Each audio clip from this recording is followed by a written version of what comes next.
तो नमस्कार बच्चों, आज फिर आ गए हम अपना नेक्स्ट चैप्टर लेकर, जिसका नाम है ग्रेविटेशन। हमारी जो पिछली वीडियोस थी उनको आप सब ने बहुत अच्छा प्यार दिया। Thank you very much. ऐसे ही अपना प्यार और विश्वास हमारे ऊपर बनाए रखना। ओवर द टाइम हमारी भी प्रैक्टिस अच्छी होती जा रही है, क्योंकि हम यूज टू नहीं है ये ऑनलाइन क्लासेस और कैमरा के सामने बोलना।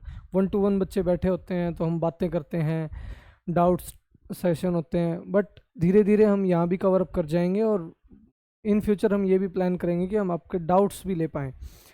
लाइव क्लासेस लेना स्टार्ट कर देंगे और उसके अंदर हमें बिल्कुल एक क्लास जैसा सा एनवायरनमेंट मिलेगा। लाइव हम सारे बैठ के पढ़ेंगे, ठीक है। अब मेन बात यह है कि जो पीछे वाले चैप्टर्स थे उनमें अगर कोई डाउट रहा है तो मैं मेरी इंस्टा आईडी मेंशन कर दूंगा। आप वहाँ पे मुझे मैसेज ड्रॉप कर सकते हैं। उसके बाद मैं एक दिन एक डाउट क्लास रख के सारे डाउट्स ले लूँगा। और बाकी उनके नोट्स तो आप लोगों ने बना ही लिए होंगे। अब हम आगे हमारा चैप्टर जो चैप्टर 9 है एनसीईआरटी क्लास 9th का, उसको कवर करते हैं, उसको स्टार्ट करते हैं, ठीक है। देखो, ग्रेविटेशन। अब ग्रेविटेशन समझने से पहले हमें ये समझना होगा कि ये हमारे दिमाग में आई कैसे। एक्चुअल में हमारे दिमाग में नहीं आई, साइंटिस्ट थे न्यूटन, उनके दिमाग में आई कि कोई भी चीज़ जो भी हम जिसको फ्रीली छोड़ देते हैं वो अर्थ की साइड क्यों भागती है। कोई भी चीज़ जिसको हम फ्रीली ऐसे ड्रॉप कर दिया, लेट्स कंसीडर मेरे पास ये पेन है, मैं इसको छोड़ देता हूँ तो ये एकदम से नीचे जाके गिरेगा। तो सबको ये लगा कि ऐसे क्या चीज़ है भाई जिसकी वजह से सारी चीज़ें अर्थ की साइड भाग रही हैं। तब तक सबको ये नहीं पता था कि हर एक ऑब्जेक्ट एक दूसरे को अट्रैक्ट करता है। फिर बाद में पता लगा, तो साइंटिस्ट ने ओवर द टाइम डिस्कवरी की, उनको पता लगा, तो ये मिला कि ग्रेविटेशन एक फोर्स है जो कैसी है, एक नॉन कॉन्टैक्ट फोर्स है। टाइप्स ऑफ फोर्सेज होते हैं, जैसे कॉन्टैक्ट हो गई, नॉन कॉन्टैक्ट हो गई। कॉन्टैक्ट फोर्सेस वो हो गई, जैसे मैं इस हाथ को पुश करना चाहता हूँ, इस हाथ को, तो यहाँ से मैं हाथ कितना इमोशन कर लूँ मैं पुश नहीं कर सकता, बट जैसे ही मैं कॉन्टैक्ट में आया और पुश किया तो इसने मोशन कर दी। यानी कॉन्टैक्ट में आने के बाद जो फोर्स एक्टिव होगी वो कॉन्टैक्ट फोर्स। और जो दूर से ही, जैसे मैं अब यूँ मान लो कि मेरे पास दो मैग्नेट है, एक ये और एक ये। इस मैग्नेट को मैं पकड़ के बैठा हूँ तो इस मैग्नेट को ये अट्रैक्ट कर रहा होगा, दूर है ये, यहाँ पे है। इनके ऊपर ना अगर सेम पोल है तो रिपल्शन मुझे फील होगा कि ये इसको पुश कर रहा है और ये इसको, बेशक ये कॉन्टैक्ट में ना हो, तो वो कैसी होगी, एक नॉन कॉन्टैक्ट फोर्स होगी। सिमिलरली हमारे पास हमारी फोर्स है ग्रेविटेशन। अब ग्रेविटेशन समझनी है हमें, तो ग्रेविटेशन है क्या। ग्रेविटेशन वो फोर्स है जो हर एक मास के ऊपर लग रही है।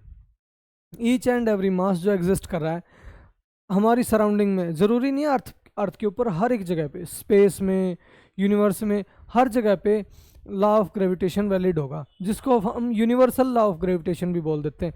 ये कहता है कि जितने भी हमारे आसपास चीज़ें हैं, each and every mass, like ये पेन है, ये भी एक मास है, मैं हूँ, मैं भी एक मास हूँ। मैं पेन को भी अट्रैक्ट कर रहा हूँ, पेन मुझे भी अट्रैक्ट कर रहा है। डिपेंड क्या करता है कि कौन सा मास बड़ा है। अब एक छोटे से एग्जाम्पल से हम समझते हैं। जैसे एक तो है 30 किलो का, 30 किलो का तो हट्टा कट्टा नहीं होता।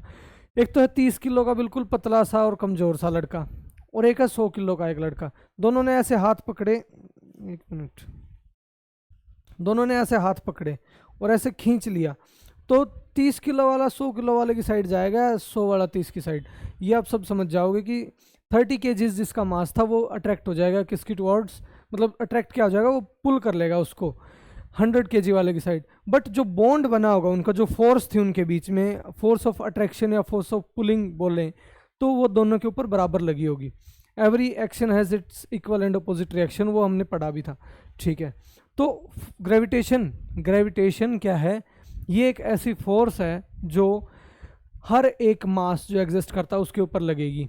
वो लगेगी कैसे, कितनी लगेगी, वो चीज़ें हम आगे पढ़ते हैं, ठीक है। ये हमें समझ में आ गया, ईच एंड एवरी मास एक दूसरे के ऊपर फोर्स लगा रहा है। तो अच्छा सर, इसका मतलब ये सामने चेयर है, ये चेयर मेरे ऊपर लगा रही है, यस ऑफ कोर्स लगा रही है।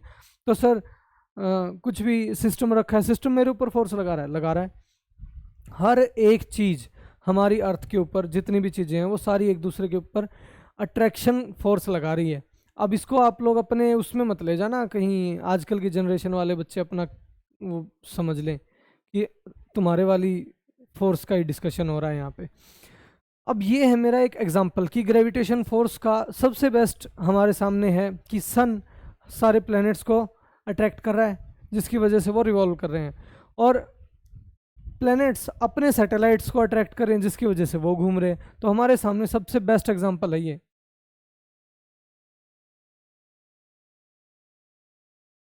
हमारे सामने सबसे बेस्ट एग्जांपल है ये एक लड़का जिसने रस्सी से यहां एक पत्थर को बांध रखा है, और इसने क्या किया, ऐसे एक बार तो थोड़ा सा घुमाया होगा, एक बार तो स्पीड दे के छोड़ी होगी, बट बाद में ये सिर्फ ऐसे कर रहा है, यानी उस पत्थर को अंदर की साइड खींच रहा है। पत्थर यहाँ पहुंचा, इसने यहाँ से अंदर की साइड खींच लिया, पत्थर ऐसे चल रहा था, उसने टर्न कर लिया, यानी बेसिकली अंदर की साइड खींच रहा है, और ये क्या कर रहा है, पत्थर रोटेट कर रहा है। मतलब एक प्रॉपर रोटेट तो नहीं कर रहा है, एक प्रॉपर पाथ के अंदर रिवॉल्व कर रहा है। ये क्या कर रहा है, रिवॉल्व कर रहा है, यहाँ से सर्कुलर पाथ के अंदर ये क्या कर रहा है, रिवॉल्व कर रहा है। बेसिकली इसके मोशन के पीछे रिस्पॉन्सिबल कौन है, ये वाली फोर्स जो अंदर की साइड लग रही है, मैं इसको अलग पेन से डिनोट करता हूँ। ये वाली फोर्स जो है, जो अंदर की साइड लग रही है, ये फोर्स रिस्पॉन्सिबल है इस पत्थर की मोशन के लिए। अब आगे चलते हैं। Universal law of gravitation. Universal law of gravitation हमें ये कहना चाहता है कि अर्थ के ऊपर या कहीं भी कोई भी मास है तो वो एक दूसरे को अट्रैक्ट करेगा, और वो अट्रैक्ट किस टाइप से करेगा, वो अट्रैक्शन कितनी होगी, किसकी साइड होगी, उसकी क्या वैल्यू होगी, वो अभी हम निकालते हैं। ये देखो, ये होगा यूनिवर्सल लॉ ऑफ ग्रेविटेशन, ये होगा यूनिवर्सल लॉ ऑफ ग्रेविटेशन। हाँ ठीक है, रेड ठीक है। ये एक मास है मेरे पास और ये दूसरा है, एक को बोला मैंने मास ए और दूसरे को बोला मैंने मास बी, तो दोनों के बीच में डी डिस्टेंस है। अब इसको समझने से पहले ना एक प्रैक्टिकल सा एग्जांपल लेके देखो ताकि तुम लाइफ से रिलेट कर पाओ। हमारे पास दो मैग्नेट है, एक है काफ़ी स्ट्रॉन्ग मैग्नेट, मैं इसको बोल देता हूँ स्ट्रॉन्ग, ये है मेरे पास क्या, काफ़ी स्ट्रॉन्ग मैग्नेट, और ये क्या है मेरे पास, वीक मैग्नेट। एक स्ट्रॉन्ग मैग्नेट है, एक वीक मैग्नेट है। Strong magnet in terms of mass भी, हैवी चीज, हमने अभी थोड़ी देर पहले का एग्जांपल लिया था, ये हैवी है, लेट्स कंसीडर ये 1000 kg है, और ये है कितना माने इसको, 10 kg मान लेते हैं। तो मुझे ये बताओ, दो मेरे पास एक बड़ा मैग्नेट है, एक छोटा मैग्नेट है, मैंने रख रखे हैं, दोनों को मैंने एक डिस्टेंस के ऊपर रख दिया, तो कौन सा मैग्नेट किसकी साइड भागेगा? सबको पता है सर, ये भी आप कैसी बात कर रहे हो, ये मैग्नेट इसकी साइड भाग के जाएगा, सही बात है। इसका मतलब तो सर इसने पुल किया, उसने पुल नहीं किया होगा, किया है, दोनों के अंदर जो फोर्स लगी है वो इक्वल थी। ओके, दोनों के अंदर जो फोर्स थी वो क्या थी, इक्वल थी। अब दोनों ने क्या किया, इक्वल पुल किया है, इक्वल फोर्स लगी और इक्वल ही पुल किया इन दोनों ने। अब हमने पढ़ा था Newton's third law of motion में कि every action has its equal and opposite reaction, यानी दोनों फोर्स जो लगेंगी एक किसी भी आइसोलेटेड सिस्टम में तो वो दोनों फोर्सेस सेम होंगी, लाइक इनकी डायरेक्शन अलग हो सकती है। ये अगर सिंगल डायरेक्शन में देखें तो दूसरी नेगेटिव फोर्स हो सकती है, बट फोर्स की वैल्यू क्या होगी, सेम होगी। नेगेटिव क्यों होगी, क्योंकि ऑपोजिट साइड खींच रही है उसको। अब देखो, ये तो मैंने मैग्नेट रखे थे, ठीक है, यहाँ रखे थे, एक मैग्नेट यहाँ था, एक यहाँ था, कुछ भी रख लेता हूँ मैं, ये रिमोट रख लेता हूँ, ये दो है मेरे पास, ये दोनों चीज़ें हैं, एक ये है और एक ये। तो ये मैग्नेट इस मैग्नेट में, ये मुझे भारी लग रहा है, ये ज़्यादा है, तो ये इसकी साइड ऐसे अट्रैक्ट होके जाएगा, हम समझ गए। मैंने थोड़ा सा दूर रखा तो ये धीरे धीरे चल के आएगा, पास पहुँचते एकदम से चिपक जाएगा। मैंने और थोड़ा सा दूर रख दिया तो ये नहीं अट्रैक्ट कर पाएंगे।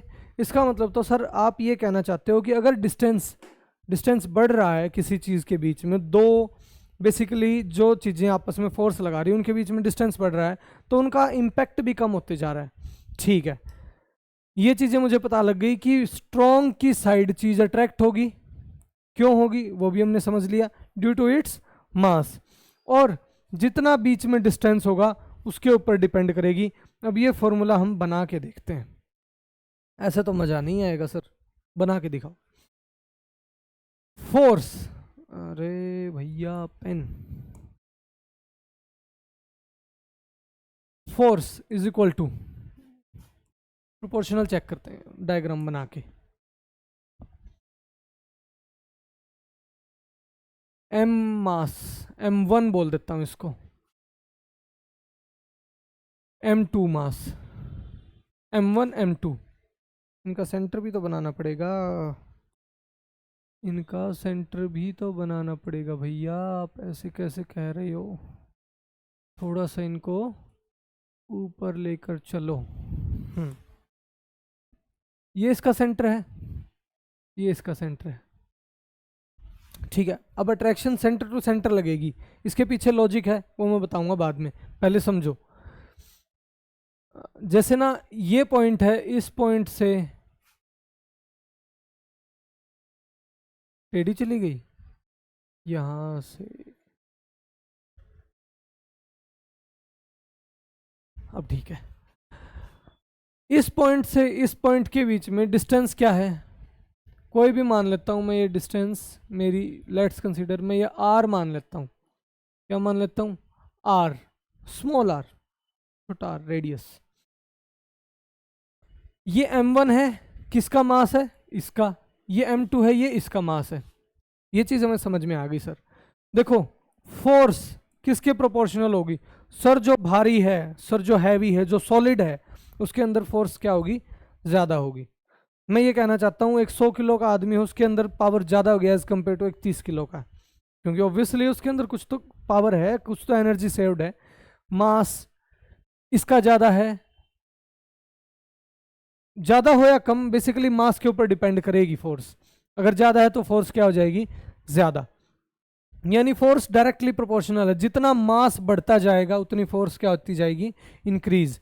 यही हमारा उसमें था पोटेंशियल एनर्जी वाले में, पोटेंशियल एनर्जी भी तो इंक्रीज होती जाती थी, mgs था ना हमारा फॉर्मूला। अगर मास ज़्यादा होगा तो हमारी एनर्जी ऑब्वियसली ज़्यादा होगी। तो मास अगर ज़्यादा है तो फोर्स हमारी ज़्यादा होगी। फोर्स डायरेक्टली प्रोपोर्शनल हो गया मास 1 के। क्या फोर्स डायरेक्टली प्रोपोर्शनल मास 2 के भी होगा, क्या लगता है? अगर सर ये भी हैवी होने लग गया तो फोर्स और ज़्यादा बढ़ जाएगी, दोनों के दोनों स्ट्रॉन्ग हो जाएंगे, दोनों के अंदर और ज़्यादा फोर्स ऑफ अट्रैक्शन होगी, दोनों और ज़्यादा जोर से हाथ पकड़ के ऐसे खींच पाएंगे। इट मीन्स सर ये बात भी आपने बिल्कुल सही लिख दी कि m1 और m2 दोनों डिपेंड करेंगे। अगर m1 ज़्यादा है तो भी फोर्स ज़्यादा होगी, m2 ज़्यादा है तो भी फोर्स ज़्यादा होगी। तो मैंने दोनों को डायरेक्टली प्रोपोर्शनल लिख लिया। अब मुझे एक चीज़ बताओ, अगर मैं इन दोनों को पास रख दूं, इन दोनों को क्लोज ले आऊं, तो क्या होगा, फोर्स बढ़ेगी? यस सर बढ़ेगी। मैग्नेट्स को आप जैसे ही पास लेके आ रहे थे सर अट्रैक्शन बढ़ रही थी, वो ज़्यादा जल्दी से एक दूसरे को अट्रैक्ट कर पा रहे थे।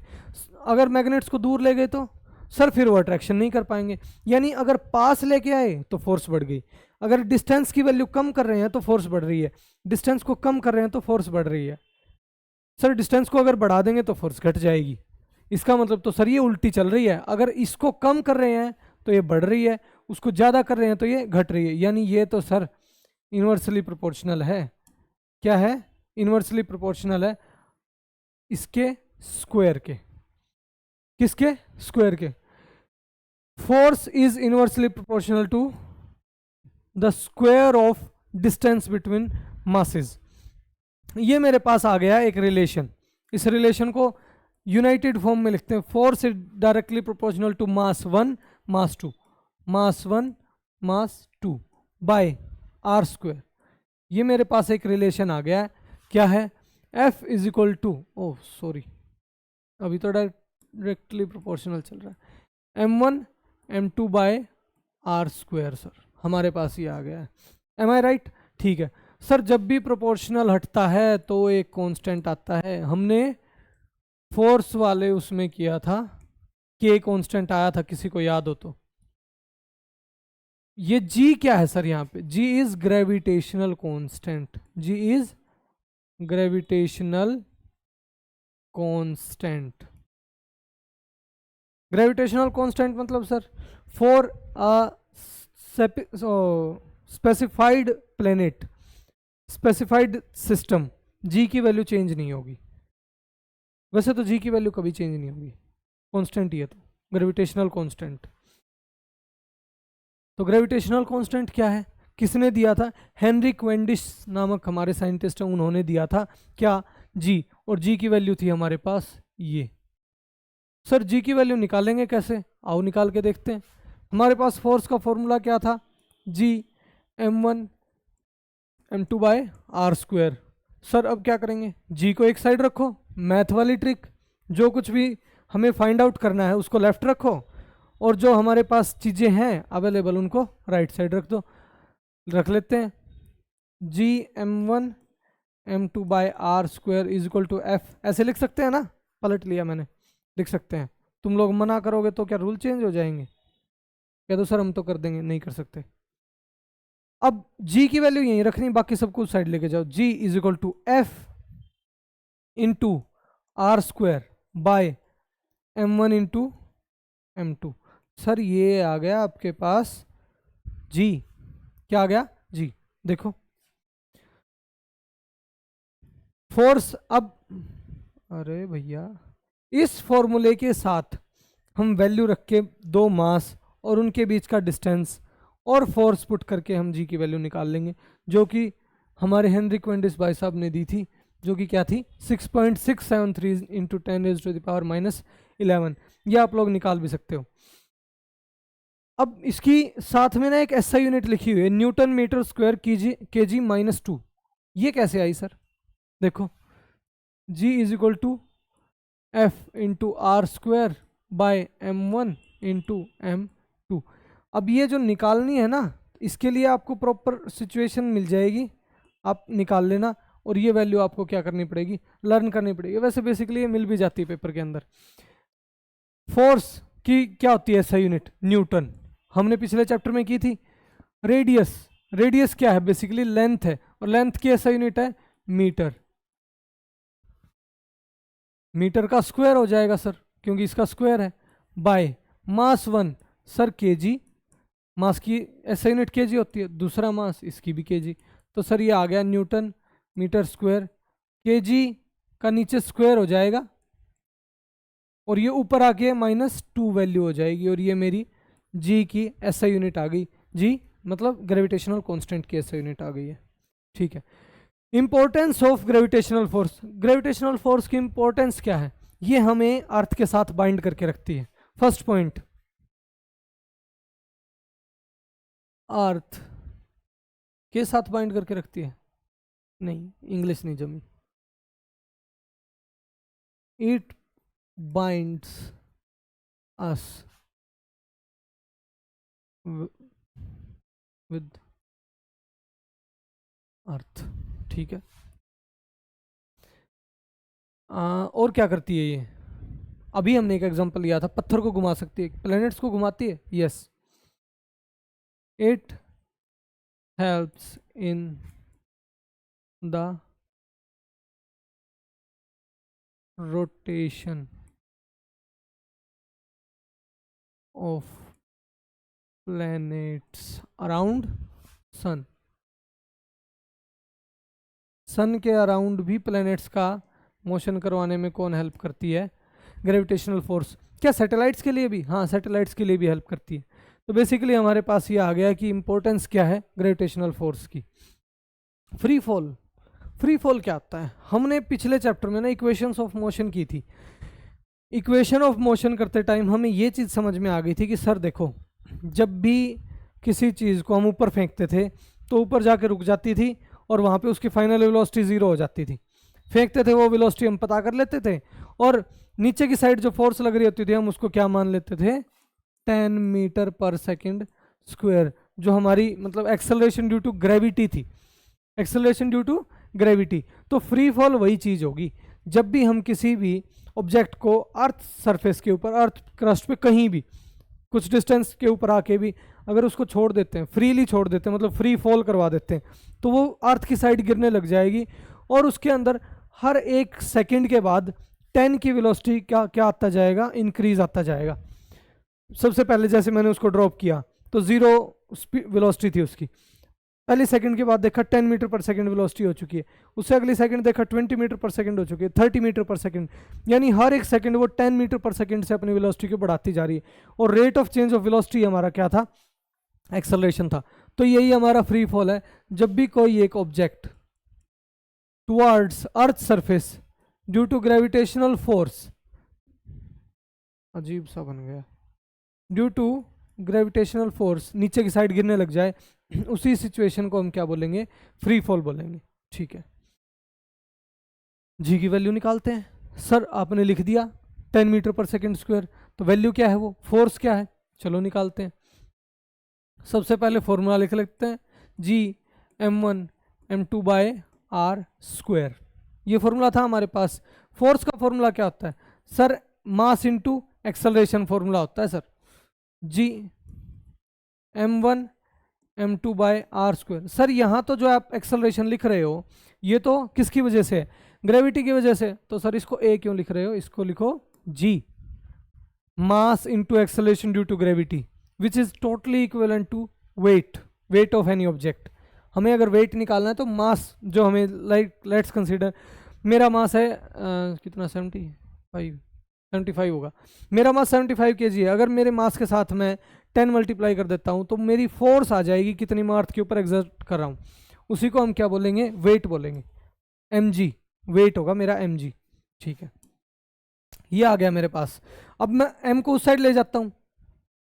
अरे हाँ, एक चीज और, एक मास तो यहाँ पे अर्थ होगा, m1 तो यहाँ पे होगा अर्थ, क्योंकि अर्थ अट्रैक्ट कर रही है ना फ्री फॉल के टाइम पे, acceleration due to gravity, gravity किसकी, अर्थ की, जो हमें निकालनी है। वैसे प्लेनेट अगर दूसरा दिया है तो m1 की जगह पे उस प्लेनेट का मास आ जाएगा। m2 क्या है, m2 तो मैं हूं, मेरा फ्री फॉल हो रहा है ना अर्थ की साइड, तो मैंने लेट्स कंसीडर 1 मीटर जंप लिया, तो मैं नीचे जाऊंगा तो मेरा उस टाइम पे फ्री फॉल हो रहा है, और यही मेरा मास है दोनों साइड, ये अर्थ है, ये मैं हूं, हैप्पी सा। नीचे की साइड जैसे ही फ्री फॉल होने लगा तो क्या होगा, ये m1 मास है जो कि क्या है, अर्थ, और ये m2 मास है जो कौन हूं मैं, m2 ही ले लेते। तो मेरे ऊपर लगने वाली फोर्स को हम अगर चेक करेंगे तो वो कैसे चेक करेंगे, पहले मेरा मास क्या है वो तो लिखें, मेरा मास है ये, और हम मुझे निकालनी है मेरे ऊपर कितनी एक्सेलरेशन ड्यू टू ग्रेविटी लग रही है। ठीक है, अब देखो g इस साइड रख लिया, is equal to G m1 m2 by R square into m2, ये m2 को वहां पे डिवाइड में ले गए, m2 से m2 कट हो जाएगा। अब नेक्स्ट पेज के ऊपर चलते हैं, नहीं अब तो g रह गया ना यहाँ पे, g is equal to capital G m1 by R square. देखो बाकी हमने दोनों को क्या कर दिया, कट कर दिया, सिर्फ मेरे पास G m1 by R square बचा है। अब इनकी वैल्यूज पुट कर देंगे, G की वैल्यू हमने निकाली थी, वैसे मैंने लिख भी रखी है, ये रही। रेडियस ऑफ अर्थ, अब हमें नहीं पता, अब मैं खड़ा हूँ, हमने एक बार अभी थोड़ी देर पहले ना वो निकाला था एक्सेलरेशन ड्यू टू क्या था, ग्रेविटेशनल लॉ ऑफ ग्रेविटेशन, उसके अंदर ना हमने क्या लिया था, प्रॉपर सेंटर से लिया था डिस्टेंस, क्या लिया था, सेंटर से डिस्टेंस। अब अर्थ के सेंटर से लिया जाएगा ना, तो मैं अगर अर्थ के ऊपर खड़ा हूँ, अर्थ के ऊपर 1 मीटर जंप करके मैं वापस खड़ा हो रहा हूँ, अर्थ का डिस्टेंस तो, रेडियस तो बहुत बड़ा है, तो उसके टाइम पे मेरा जो डिस्टेंस है अर्थ से मेरा, वो इतना एज सच काउंट होगा नहीं, तो हम direct radius of earth put कर लेंगे डी की जगह पे, रेडियस ऑफ अर्थ पुट कर लेंगे किसकी जगह पे, आर की जगह पे या डी की जगह पे। मास ऑफ अर्थ कितना है, 6 इंटू 10⁻24 kg, 6 इंटू 10⁻24 kg। अर्थ का ना 6400 किलोमीटर है रेडियस, ये याद रखने में इजी रहेगा इन फ्यूचर अगर आप करो तो, बट जैसे ही क्वेश्चन में पुट करने लगो तो इसको ऐसा यूनिट में कन्वर्ट कर लेना जो कि लेंथ की होती है मीटर डिस्टेंस के लिए। ग्रेविटेशनल कांस्टेंट हमने निकाल ही लिया था सर, 6.7 इंटू 10⁻⁻11, और उसकी यूनिट भी निकाल ली थी, ये देखो यहीं पे पुट कर लेते हैं फिर तो, G m1 by R square, G m1 by R square. Sir G की वैल्यू है 6.7 इंटू 10⁻11, है ना, newton metre square kg-2 into mass of अर्थ,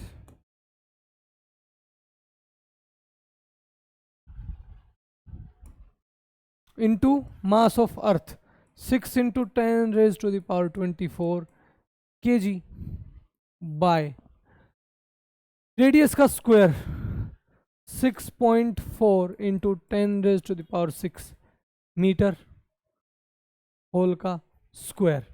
अब इसको सॉल्व करेंगे। सबसे पहले यूनिट्स को एक तरफ कर लेते हैं। इसको सॉल्व करके एक डायरेक्ट आंसर आता है, वो मैं आपको लिखवा दूंगा। सबसे पहले तो ये लिख लो आप, क्या है 6.7 into 10⁻⁻11 into 6 into 10⁻24 by 6.4 into 10⁻6 multiply newton metre square kg -2, इसका multiply by kg upon metre square.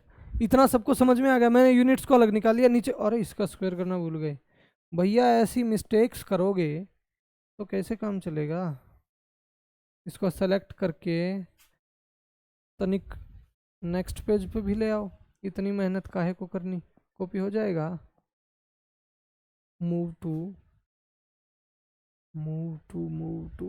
Which page?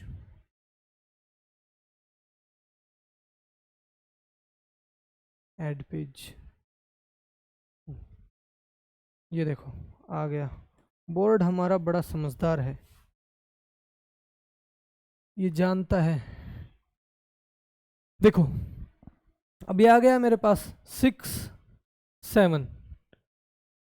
इसका पॉइंट से मैं यहाँ पे एक ये माइनस कर देता हूँ, या फिर इसके पॉइंट को मैं हटा के नीचे 10 लिख लेता हूँ, मल्टीप्लाई बाय 10। ठीक है, 67 इंटू 10⁻11, इसको भी मैं नीचे ले आता हूँ, यहाँ लिख लेते हैं 10⁻11 इंटू 10, जो ये आ गया था इसको भी रब कर लेते हैं, यहाँ पे 6.7 ही रखते हैं। आगे 6 है, ये 6 को यहाँ लिख लिया। 10⁻24 ऊपर, 10⁻24 ऊपर ही लिखेंगे, पॉजिटिव है। नीचे 64 6.4 पॉइंट इधर रह गया। इतना अच्छा है भाई, ये नहीं लेके आएगा? नहीं, कोई नहीं, बाय। 6.4 का स्क्वायर 6 2 जा 12 इंटू 10⁻12, ये मेरे पास आ गया है। मैं इसको सॉल्व कर लूँगा। 67 इंटू में 6 बाय 6.4 का स्क्वायर इंटू 10⁻24, और नीचे 11 + 1 12, 12 and 12 24, 10⁻24 हो गया कट। और इसका डायरेक्ट मल्टीप्लिकेशन या जो भी सॉल्यूशन आएगा वो 9.8। यूनिट्स को भी कट कर लेते हैं। मीटर स्क्वायर से मीटर स्क्वायर कट हो गया, 1 kg से 1 kg कट हो जाएगा, तो ये न्यूटन kg आ गया। न्यूटन होता है मास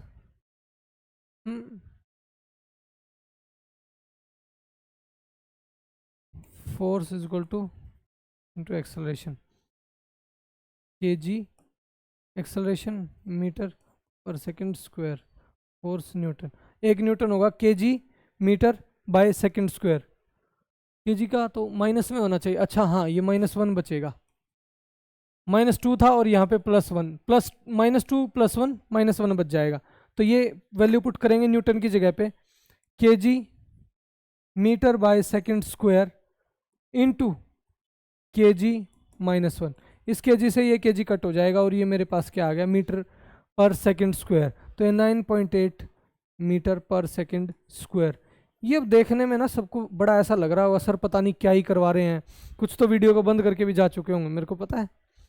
बट ये रियल चीज़ जो समझनी चाहिए कि ये जी की वैल्यू आई कहाँ से है, इसको एक बार में ये समझ ना आए, 2 से 3 बार देखना, समझ में भी आएगा और अच्छा भी लगेगा। जब ये समझ में आएगा ना तो तुम्हें रियल में एक लॉजिक समझ में आएगा कि हम 9.8 ही वैल्यू क्यों लेते हैं, 10 ही वैल्यू क्यों लेते हैं। 10 तो वैसे इसको हम राउंड ऑफ कर देते हैं, बट 9.8 या 10 वैल्यू हम लेते क्यों हैं, ये चीज़ आपको समझ में। वीडियो कुछ ज़्यादा ही लंबी होती जा रही है। हम ये और कर लेते हैं, मोशन ऑफ ऑब्जेक्ट अंडर जी। हमने ना इक्वेशंस ऑफ मोशन की थी, जो थी हमारी v - u = AT। S is equal to U T plus half A T square V square minus U square is equal to 2a s। तो यहां पे देखो ए की जगह पे भी आप जी पुट कर दो, यहां पे भी ए की जगह पे आप जी पुट कर दो, और यहां पे भी ए की जगह पे आप जी पुट कर दो। तो कोई भी ऑब्जेक्ट जो अर्थ के ऊपर due to acceleration due to gravity, gravity की वजह से जो मोशन एग्जिबिट कर रहा होगा, तो motion of any object due to gravitational value हम इस फॉर्मूले में इन इक्वेशंस के अंदर पुट करके उसको निकाल लेंगे। आज के लिए हमारा टॉपिक इतना ही होगा। एक और पार्ट के अंदर मोस्ट प्रोबेबली मैं ये पूरा चैप्टर कंप्लीट कवर करवा दूंगा, तो ऐसा मत समझना टाइम लगता है। वीडियो अगर लंबी है तो उसके अंदर कुछ कंटेंट मिलेगा आपको, कुछ क्वालिटी कंटेंट मिलेगा। यहाँ मैं करवाने को 2 मिनट में ना ग्रेविटेशन के बारे में ऊपर ऊपर से चीज़ें बता देता, बट उसका कोई एज सच लॉजिक है नहीं। ये चीज़ें आपको इन फ्यूचर भी काम आएंगी, 11th-12th तक काम आएंगी कि जी की वैल्यू कैसे निकली, डिस्टेंस कैसे, सारी चीज़ें। तो अभी इतना ही करेंगे। Thank you very much. इसको अच्छे से इसके सारे नोट्स बनाना, ये जो वैल्यूज़ हमने जो ये डिराइव किए थे, इन सबको आप वीडियो को पॉज करके और इनको दोबारा से देखना, खुद से इन वैल्यूज़ को, इन फॉर्मूलाज को डिराइव करके देखना, जी की वैल्यू निकाल के देखना। सबसे मेन चीज़ जो है यहाँ पे मैंने ना हर एक फॉर्मूले के साथ में यूनिट्स को डिराइव करके दिखाया है कि किसी फॉर्मूले की यूनिट बनी कैसे, किसी भी चीज़ की यूनिट्स कैसे बनी।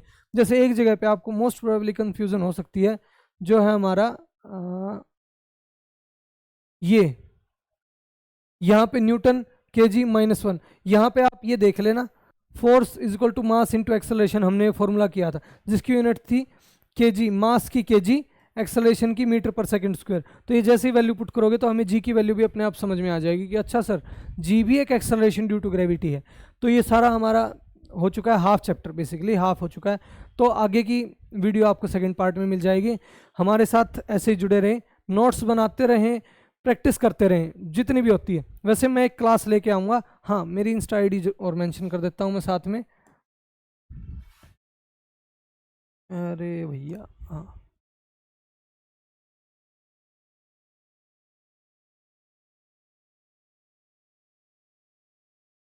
ये मेरी इंस्टा आईडी है, इसको सर्च कर लेना आप। इंस्टाग्राम का लोगो कैसे बनता है, ऐसे। ये मेरी इंस्टा आईडी है, इसको सर्च कर लेना। सेम आपको फेसबुक पे भी मिलेगी, ठीक है। कुछ भी डाउट आता है आपको तो आप सर्च मेरे पास डीएम कर सकते हैं, आपको आंसर मिल जाएगा। या तो अगर पॉसिबल हुआ तो आंसर मिल जाएगा, अदरवाइज मैं एक प्रैक्टिस सेशन भी लेके आऊँगा, उसमें आपके डाउट्स भी क्लियर करवा दूंगा। और हम अच्छे अच्छे पीवाईक्यूज़ तो क्या ही होंगे, वैसे 11th-12th में आते हैं, हाँ आजकल होने लग गए हैं। हमारी क्वालिटी कंटेंट की अच्छी मिलेगी आपको, ऐसा नहीं है कि ऊपर ऊपर से चीज़ें करवाई जा रही हैं। इनके ऊपर ये अभी मैंने कंसेप्ट्स करवाए हैं, तो सबको यूँ लग रहा होगा सर न्यूमेरिकल्स छोड़ गए, न्यूमेरिकल छोड़े नहीं है। वो आप कंसेप्ट्स अच्छे से कवर करो, उसके बाद इकट्ठे प्रैक्टिस करेंगे। प्रैक्टिस करने में भी मज़ा आएगा, मैं आप सबको पीडीएफ भी प्रोवाइड कर दूंगा, और उसके बाद आप सॉल्व करके लेके आना, फिर हम डाउट्स लेंगे, अच्छा भी लगेगा। तो हाँ, जो डाउट्स आएंगे मैं उनको बाद में एक सेशन में कवर करवा दूँ, और हम प्रैक्टिस करेंगे न्यूमेरिकल्स की और क्वेश्चंस की कैसे अटैम्प्ट करने होते हैं। एक वीडियो लेके आऊँगा बोर्ड का पेपर कैसे अटैम्प्ट करना होता है। Till then do like, share, subscribe and follow my page and channel also। और जो भी आपको डाउट्स आए भेज देना। And thank you very much हमारी वीडियो देखने के लिए। ऐसे ही अपना प्यार बनाए रखें। Thank you. शेयर करना ज़रूर।